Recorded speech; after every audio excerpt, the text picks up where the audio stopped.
اعوذ باللہ من الشیطان الرجیم بسم اللہ الرحمن الرحیم مم آتا ولم یعرف امام زمانہ معتا مئتتن جاہلیہ۔ رسول خدا صلی اللہ علیہ وسلم فرماتے ہیں کہ اگر کوئی انسان، اگر کوئی فرد اپنے وقت کے امام کی معرفت کے بغیر مر جائے یا امام کی شناخت کے بغیر مر جائے، اس کی موت جہلیت کی موت ہوتی ہے۔ لہٰذا میں اپنی بات کو روکتے ہوئے ایک جملہ عرض کرنا چاہتا ہوں کہ رسول خدا نے فرمایا کہ جو اپنے وقت کے نہ پہچانے ہوئے، نہ شناخت کرتے ہوئے اگر اس دنیا سے چلا جائے تو اس کی موت جہلیت کی موت ہوتی ہے۔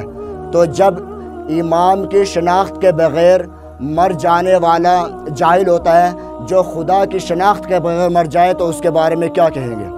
لہٰذا اب دیکھنا یہ ہے کہ معرفت امام زمانہ ہے کیا چیز۔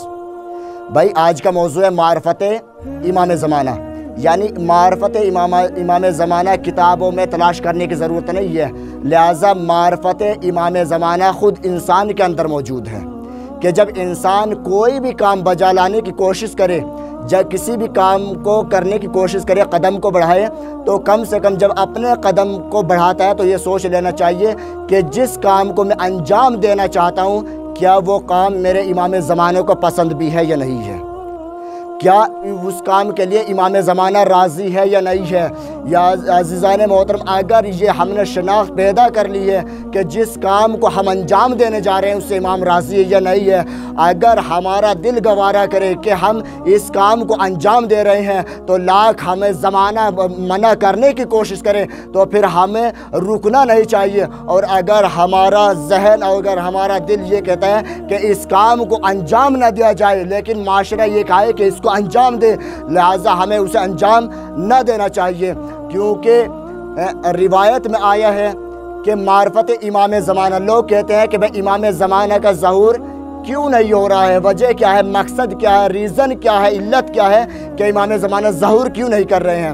لہٰذا امام زمانہ خود فرماتے ہیں، کہتے ہیں کہ جب میرے چاہنے والے ایک گناہ کرتے ہیں، ایک گناہ بجا لاتے ہیں تو میرے ظہور میں 40 دن پیچھے ہٹ جاتے ہیں۔ لہٰذا اسی لیے امام زمانہ کا ظہور نہیں ہو رہا ہے، ایک علت اور وجہ یہ ہے۔ لہٰذا اب کیونکہ جب روز محشر ہوگا، روز محشر کا ہنگام ہوگا، تو ہر انسان اپنے رہبر، اپنے پیشوا اور اپنے امام کے سامنے، خدا کے سامنے محشور ہوگا۔ کسی کے گھر پہ کوئی مہمان آتا ہے تو انسان کیا کرتا ہے؟ گھر کو منظم کرتا ہے، گھر کو سجاتا ہے، بچوں کو کہتا ہے کہ دیکھو مہمان آئے ہوئے، کوئی ایسی بات نہ کہہ دینا کہ جو مہمان کو بری لگے۔ لہٰذا بھائی یہاں پہ گھروں کے منظم کیا جاتا ہے، کس کے لیے؟ ایک خاک سے انسان کے لیے، جو مٹی سے بنا ہوا ہے، اس کے لیے بھائی گھروں کو بھی منظم کیا جا رہا ہے، بچوں کو بھی منظم کی تعلیم دی جا رہی ہے، خود کو بھی منظم کیا جا رہا ہے۔ بھائی یہی تو فرق ہے، یہی تو فرق ہے انسان اور امام میں۔ بھائی جب مہمان آتا ہے تو جسموں کو منظم کیا جاتا ہے، جب امام زمانہ آتا ہے، جب امام زمانہ آتے ہیں تو نفسوں کو منظم کرنے کی ضرورت پڑتی ہے۔